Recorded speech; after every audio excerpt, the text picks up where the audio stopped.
Eh bien, bonjour à tous, c'est Jackie qui vous présente le 1227e JJDA depuis le début de l'histoire de l'humanité. Merci beaucoup, public adoré. Super sympa. Merci beaucoup, vous êtes de plus en plus nombreux d'ailleurs sur ce plateau. Merci. Le JJDA, c'est donc l'émission inculte qui est enfin devenue culte. Eh oui, il était temps, remarqué au bout de 8 ans. Si vous voulez m'appeler, c'est extrêmement simple. Vous faites donc le 3267, je répète, le 3267, et vous me parlez, voilà, vous avez jusqu'à 18h24. Le JJDA, eh bien, c'est l'émission présentée par le plus beau, le plus élégant, le plus svelte, le plus intelligent des animateurs. Eh bien, c'est moi, Jackie Jakimovic. Merci de m'applaudir. Sympa, hein? Merci, merci. Merci beaucoup, merci. Super sympa, merci beaucoup, merci. Merci beaucoup. Voilà. Donc aujourd'hui, j'ai plein d'invités d'ailleurs. Nous allons démarrer dans quelques instants avec une comédie musicale qui s'appelle La Reine des chansons. Applaudissements s'il vous plaît.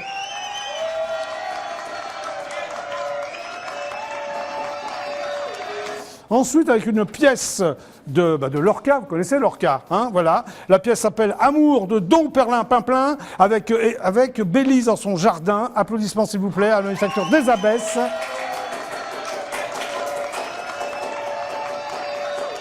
Et ensuite, je recevrai Didier Vampas du groupe Les Vampas avec sa femme Florence.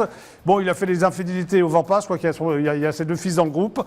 L'album, le groupe s'appelle Sugar and Tiger. Voilà, applaudissements s'il vous plaît.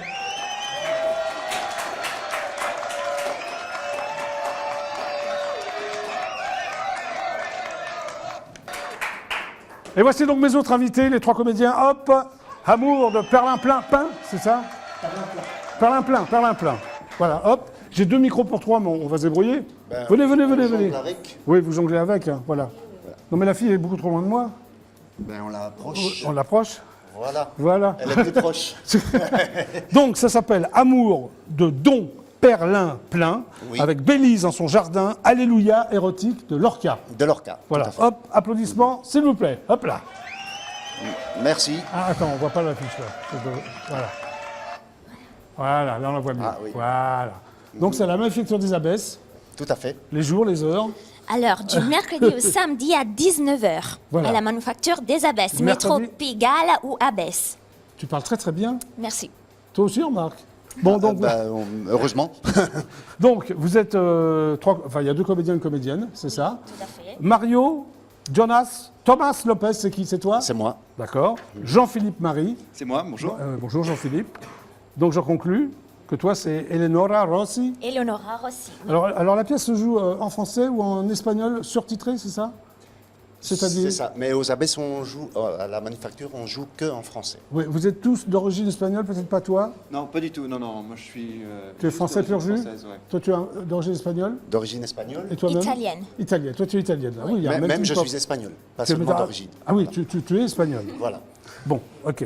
Alors, un peu belge aussi. Hein. Oui, un petit peu. Alors la pièce est donc de Federico Garcia Lorca. Tout à fait.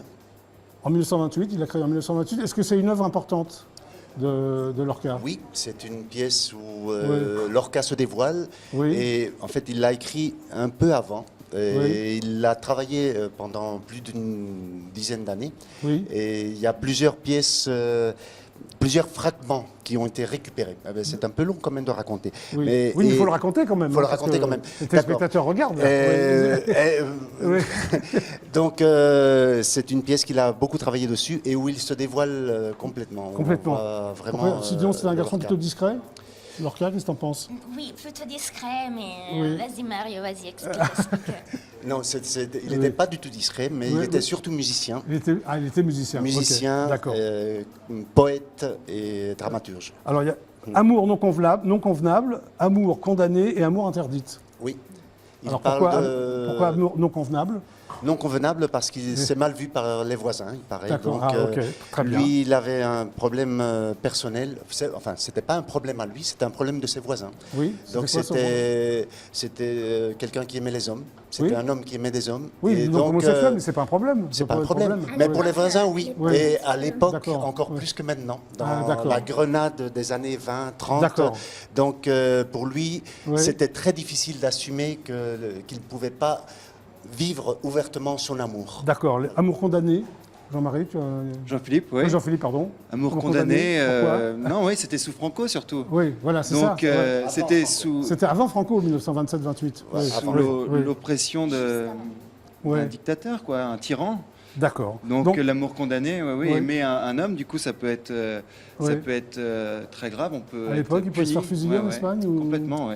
Mais Lorca s'est fait fusiller, tout à fait. Pour ça entre autres choses, surtout pour ça. En fait, celui qui l'a tué était très fier de l'avoir tué pour ça.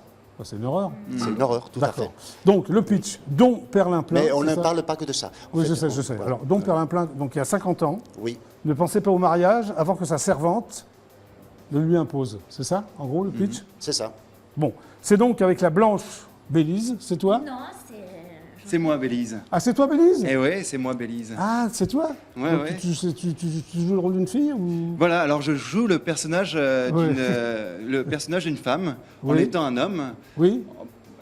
Donc c'était le parti pris de la metteur en scène, Dolores. Mets bien ton micro, voilà. C'était le parti pris de la metteur en scène, Dolores, de mettre en place donc un homme dans le rôle d'une femme pour signifier cette homosexualité. Et c'est toujours quand on a travaillé sur à la base, on travaillait sur Lorca. On savait pas trop si on allait faire Amour de Dom Perlimplan ou une autre pièce de Lorca, mais elle avait remarqué dans Lorca ce qui l'intéressait, c'était que il y avait dans ses amours officiels, dans Irma, dans toutes ces autres pièces, des amours officiels très clairs, et derrière des amours cachés de la société, mais qui étaient torrides, et donc elle y voyait là son homosexualité. Donc l'idée lui est venue de faire de Bélise, qui est l'érotisme, donc c'est un rôle énorme, de faire de ce personnage un homme. Un homme, ok. Et faire cette homosexualité, donc, traiter l'homosexualité. Il découvre l'amour et le corps de Bélise, on est d'accord? Tout à fait. Jusqu'à présent.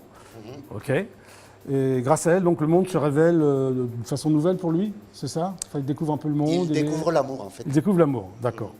Seulement, il y a un mais, non? Bélise n'est pas capable d'accueillir l'amour de Dom Perlimplan. Alors, qu'est-ce qui va se passer?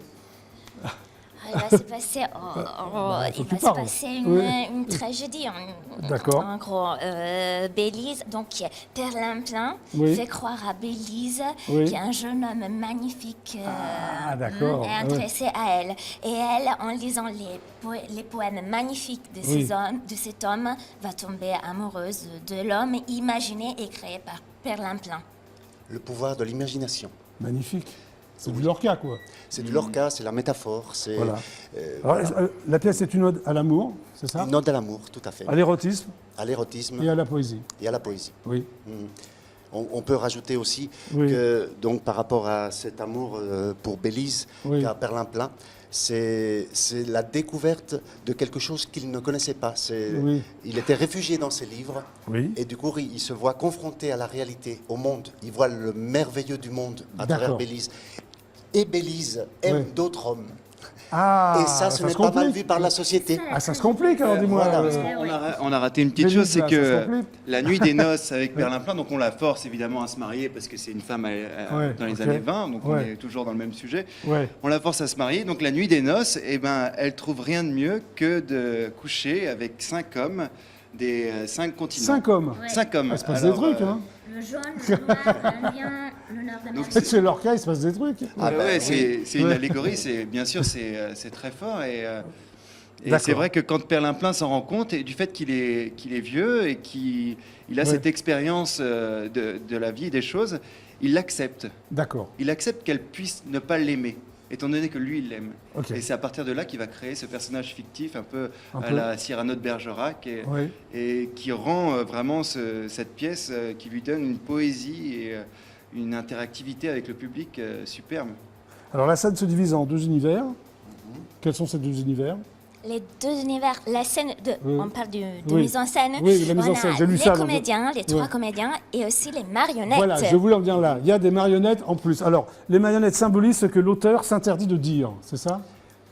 Tout à fait, et aussi symbolise... passer par les marionnettes. Ça, on le fait passer par les marionnettes, et aussi parce que Lorca avait conçu au début cette pièce pour marionnettes. Il n'y avait que des marionnettes, c'est ça? C'était sa première idée. Et pourquoi vous n'avez pas respecté l'idée de Lorca? Parce que Lorca a évolué, et quand il a joué, il a fait ça pour des comédiens. En fait, au début, il jouait avec son ami Manuel de Falla grand musicien. Oui. Et donc, il faisait des spectacles à marionnettes avec musique en direct. D'accord. Donc là, il y a des marionnettes sur scène. Tout à fait. Combien? 4. 4. Ok. Oui. Elles ont un rôle très important. Est-ce qu'elles apparaissent souvent dans la pièce? Tout le temps. Oui, elles sont tout le temps là, elles sont vraiment en parallèle au jeu. Oui. Et nous, on joue avec, on joue en parallèle, on interagit avec. Oui. À différents moments, elles apparaissent. Oui. Et, elles sont tout le temps à vue. Elles connaissent. Oui, alors, oui. Oui, elles connaissent très bien leur texte. Elles saluent à la fin aussi. Oui. Non, elles nous quittent jamais. D'accord. Ok. Elle nous possède, en fait. Elle vous possède? Ah oui. Très bien. Bon. Donc Mario, c'est toi, Thomas Lopez. Tu es donc comédien à Paris et en Espagne. Et en Espagne. Surtout en Espagne. Tu vis en Espagne? Je vis à Paris. Tu vis à Paris? Actuellement. Ok. Tu fais des études à l'école d'art dramatique de Vigo? Vigo, oui. C'est en Galice. En Galice, une ville importante d'Espagne? Oui, c'est une ville importante. Tu as beaucoup appris là-bas? L'étude d'art dramatique, ça t'a servi pour être comédien ou... En fait, j'ai fait des études de dramaturgie. Ah, de dramaturgie. Voilà. Et tu es marionnettiste, donc c'est toi marionnettiste. Ouais, mais tu arrives à faire les deux là sur scène, non? Mais en fait, on fait les marionnettes entre tous. Ah, c'est vous qui faites... Ah, d'accord. Voilà. Je suis marionnettiste, mais d'accord. sur d'autres Tu as spectacles. été également metteur en scène? Aussi. Voilà, ok. Et tu animes des cours et des ateliers d'interprétation, oui. C'est-à-dire? En ce moment, j'anime des cours de théâtre pour apprendre l'espagnol à travers le théâtre. Oui. Et des ateliers pour les enfants aussi. Ok, d'accord. Jean-Philippe Marie, donc c'est toi? Oui. Je ne savais pas que c'était Bélise. Tu es donc comédien, formation aux enfants terribles. C'est quoi? C'est une compagnie? C'est quoi? C'est un cours? C'est une école qui se trouve à Télégraphe. Oui, voilà, dans le 19e, à Paris, voilà, c'est ça? Exactement. Oui. Oui. Et tu prends des cours aussi à l'Actors Center de Londres, donc tu as vécu à Londres? Oui, j'ai pris des cours là-bas, J'ai vécu un petit peu là-bas et j'étais au cours de l'Actors Center. Tu participes à la création de la compagnie Qui au Bouffe du Nord, c'est quoi? Alors, la compagnie Qui, c'est un groupe d'ouvreurs. On était ouvreurs là-bas. Moi, j'ai commencé à travailler là-bas et à un moment donné, on nous a proposé de jouer au Bouffe du Nord. On était la première équipe à pouvoir jouer dans ce théâtre magnifique des Bouffes du Nord. Et du coup, on a créé une compagnie après y avoir joué, après avoir fait Le Roi Lear, après avoir fait Les Justes de Camus et plein de pièces, le Spleen de Paris de Baudelaire. On a décidé de faire une compagnie et voilà, la compagnie Qui, en hommage à l'homme qui prenait sa femme pour un chapeau, mise en scène par Peter Brook. Parfait. Tu joues aussi dans Le Gardien de Pinter. Qu'est-ce que tu faisais, Le Gardien? Je jouais Mike. Mike, le frère cadet. Bon, vous êtes tous des comédiennes chevronnés. Hein? Oui, on va dire. On va dire ça. Donc toi, Eleonora, c'est ça? Super, parfait. Je l'ai bien dit? Oui. Tu es donc formée en Italie parce que tu es italienne au départ? Je suis italienne, oui. Voilà. France, Espagne aussi, tu voyages beaucoup? Oui. Okay. J'étais formée en Espagne aussi. Tu as expérimenté plusieurs styles de jeu comme la méthode Strasberg. C'est quoi ça? Mais c'est tout l'acteur studio. Oui, alors c'est quoi la méthode Strasberg? C'est très psychologique. Il faut se mettre dedans le personnage, l'étude du personnage, voilà, tout ça. Ok. Ça te sert là, en ce moment? C'est plutôt, je dirais que oui, surtout pour se mettre dans la passion des personnages. Commedia dell'arte aussi, c'est ce que c'est. Enfin, tu peux l'expliquer peut-être aux jeunes téléspectateurs. La commedia dell'arte, c'est la comédie faite par des personnages, on va dire, fixes. C'est toujours les mêmes, c'est Arlequin, Pantalone, Brigella. Mais non, moi je suis la jeune amoureuse. C'est la jeune amoureuse, ça? Ben oui. Ah, c'est bien. Compagnie Aigle de Sable. Alors, c'est la compagnie Aigle de Sable. Oui. Alors, on a créé des spectacles avec la compagnie Aigle de Sable. Je faisais dans La Belle et la Bête. On est en création d'une autre jeune public qui oui, c'est en ce moment, ça. En ce moment, oui. On a travaillé sur Jaurès, on travaille sur plein de choses. Tu pratiques aussi le flamenco, on m'a dit? Un petit peu. Et l'acrobatie? Un petit peu. Bon, tu es une artiste complète, alors. On va dire. Ok. Vous êtes combien sur scène? Vous n'êtes pas que tous les trois ou vous êtes que tous les trois? Nous sommes que tous les trois. D'accord, ok. Et chacun joue son personnage, il n'y en a pas un qui fait d'autres personnages, enfin, comment ça se passe? Chacun joue son personnage. Un seul personnage, plus les marionnettes. Plus les marionnettes. Pardon? Personnages. Pardon? En fait, moi, je fais avec la marionnette la madre, je fais la gouvernante. Oui. Marcolfa, et je fais aussi Los Duendes, diable qui vient secouer le public. Los Duendes. Alors attention, vous n'êtes pas d'accord? Non, on n'est pas d'accord, il y a un désaccord. Los Duendes, ce ne sont pas des personnages. Comme disait Lorca, Los Duendes, ce sont des énergies qui viennent des forces telluriques de la Terre. Ok, Bah, merci d'être passé au JJDA. Mais merci à toi, Jackie. On va envoyer la pub. Venez, on va envoyer la pub ensemble. Voilà. Donc, ça s'appelle Amour de Don, je vais essayer de bien le dire, de Don Perlimplein, avec Bélise en son jardin. Ah, Alléluia. Alléluia érotique en 4 tableaux. Alors, c'est quoi l'Alléluia? Il n'arrive pas à le dire. Alléluia. Érotique. Érotique. En fait, c'était un genre de petite BD qui était à l'époque, avant Lorca, même dans le 19e siècle en Espagne. D'accord. En vogue. Et Perlimplein était l'un des personnages. Et Lorca a pris son idée de là. Voilà. Donc c'est à la Manufacture des Abbesses. Tu peux rappeler les jours, les heures? Alors, à la Manufacture des Abbesses, du mercredi au samedi à 19h. Merci d'être passé par le JJDA. Merci Tout de suite à toi. après la pub, Didier Vampas, et c'est ta femme, Florence? Elle est ravissante. Hein. Ah oui. Hein, vous aimez le rock'n'roll? Beaucoup. Restez, vous allez voir. Didier Vampas, c'est super. Oui. Ok. Bon, on est ensemble jusqu'à 18h24. C'est la pub maintenant. C'est parti, pub. Merci, Jackie. Merci beaucoup.